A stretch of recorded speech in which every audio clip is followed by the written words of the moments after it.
Stop making these common mistakes when you're treating your kids' sunburns. We've got a few natural remedies that might actually work better for you. What if I told you that preventing and treating sunburns doesn't have to be complicated and it does not have to be filled with toxic chemicals? I've got a couple of natural remedies and reliefs that you definitely need to stick around to hear about. Have you ever had that moment where you're sitting on the beach or in the park and you go from, wow, the sun feels so nice today, to red lobster all of a sudden? Here's the thing. Sunburns aren't just uncomfortable. They're actually damaging you and your family's health. I'm Dr. Will, family wellness chiropractor. I've been helping families unlock their God-given healing potential for over a decade. And like I said earlier, I'm one of those people that I go from 0 to burn in less than 60 seconds. Well, really, it's more like 15 or 20 minutes, depending on the time of day. But I have to be really careful when I go out in the sun. And now with a 2-year-old, I need to be really careful with her as well. Back in the day when we were kids, we didn't think about it too much. We just slathered on some copper tone and we went out and played in the pool. What I understand now is that I want to be a little bit more careful. And so my whole natural journey with sunburn actually happened a few years ago. We went to a wedding down in South Carolina and we had an extra day to kill. And so, of course, we went to the beach. We got the perfect spot in the sand. We set up our chairs. We got our towels down. We put on some, well, at the time we thought was some nice natural mineral-based sunblock, and busted up my favorite book. And 4 hours went by and I came home with the worst burn I've ever had in my entire life. In fact, it was so bad that when we tried to take care of it, we put some aloe on it later on.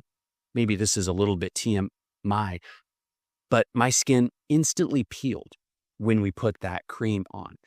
That started me on the journey of trying to find something else that would possibly work for a really bad sunburn. And a couple of these things sound kind of wonky, but it actually works for me, so I'm going to share it with you. But first, let's bust some major misconceptions. Some people think that the sun is actually our enemy, and that's not at all true. It's actually essential for our health. Conventional wisdom says to avoid the sun at all costs and use chemical sunscreens to cover everything up. But here's what's missing. Your body actually needs sunlight in order to produce vitamin D, and that is crucial for our bone health and our immune system of all things. Think of your relationship with the sun more like a friendship. It's gotta be mutually beneficial, but there needs to be some healthy boundaries. In fact, your skin is designed to adapt to the sun. It's called photoadaptation, and this is when you build up exposure over time slowly. It's called a tan.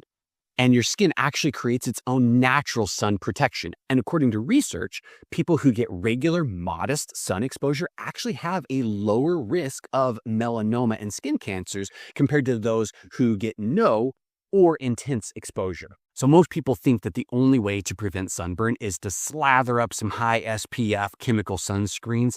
But many commercial sunscreens actually contain some not so friendly chemicals like oxybenzones and benzenes that can actually disrupt our hormones and generate free radicals when exposed to sunlight. So for us and our family, prevention is actually more about layers. Eating a healthy diet that's rich in colorful fruits and vegetables, such as tomatoes, which are super rich in lycopene, which some studies suggest can actually increase your natural SPF by almost 30%.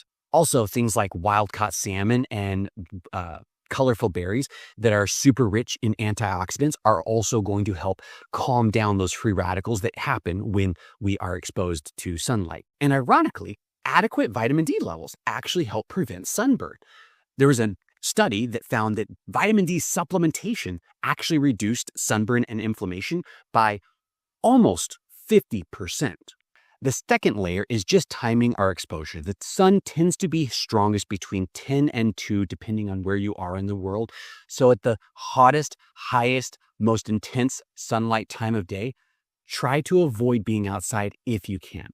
But if you do need to, then your third layer of protection is going to be a physical barrier. This is something that I have personally adopted over the last couple of years, and it's been a game changer for how few sunburns I actually experience. I time my exposure. If we're laying down on the beach, I'm a nerd, but I actually set a timer, or I'll figure it out like a chapter in a book or 3 songs on my playlist. or one podcast or one YouTube video. And I'll time my exposure. I'll get enough full body exposure to start to build that base tan, but not enough to burn. And then I'll throw on some physical barriers. I'll either get into the shade or I'll throw on a sun shirt, a wide brimmed hat. And these are things that also help out when you're just playing in the backyard. And if you get the right materials, like I love my sun shirt, it's actually cooler wearing that during the heat of the day than it is to be just full skin exposure to the sun, because of the material is super duper breathable. So I love having that in my arsenal during the summer. It always goes in the bag whenever we jump in the car to go somewhere. And finally, if you do need to put something on your skin other than cloth, then you want to go with a more natural mineral-based sun block, not a sunscreen that goes into the skin, but one that sits on the surface, like the stuff that makes you chalky, pasty white.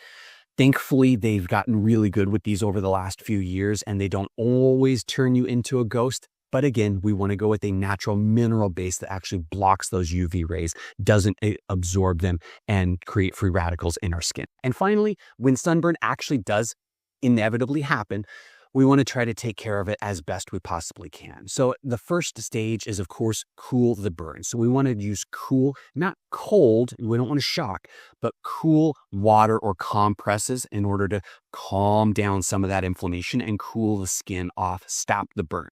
Research has shown that chamomile can help with this. So using a cool chamomile compress might be something you want to try.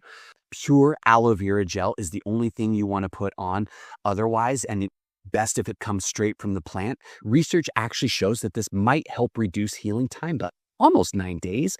And here's the weird one for us. We actually tried diluted apple cider vinegar. Now, I know, sounds crazy, but this is the one that actually worked for me when I had that bad sunburn down in South Carolina. We did 50-50 apple cider vinegar to distilled water in a spray bottle and spritzed it on the burn.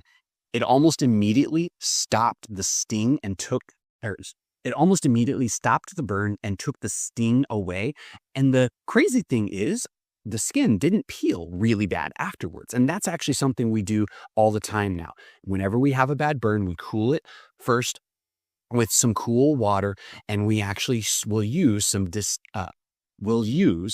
diluted ACV. Got to be the good stuff with the mother in it. We'll use some diluted ACV, spritz it on, and that helps take the sting out, stop the burn, and it actually helps reduce the amount of peeling that we experience. Next, we want to reduce inflammation. Now, anything that helps reduce inflammation is going to be good for this. So increasing our omega-3s is going to be a great idea. Antioxidants are going to be a great idea. You can do some diluted essential oils as well. And eventually we need to repair and replenish the skin as well. So of course, increasing our water intake. And this is where, other restorative creams and remedies might come into play. Again, for us, it's as simple as cooling it off, and then ACV does most of the work for us. So at the end of the day, we need the sun, but we don't want the burn. So work with your body's natural design in order to build your sun tolerance from the inside out naturally, because when God put you together, he didn't make mistakes, and we're made to be outside. Second, we want to protect ourselves. Get out of the sun when it's super strong and cover up as much as you can in order to avoid those big burns when you're outside all day long. And if you are going to do some sort of sunblock, make sure it's a nice, clean, natural mineral base. Now, I'd love to hear from you. What are some natural remedies that I haven't tried that you have and they work for you? Please leave a comment down below. Let me know. I read all of them, and I really am curious, what should we be adding to our repertoire as we get into the summer now? And if you found this helpful, please consider hitting the like and subscribe buttons down below. 1, it lets me know that you like content like this. And 2, make sure that you get the next video as it comes out. So don't be afraid of the sun. Get outside, have a little bit of fun this summer, and I'll see you next time.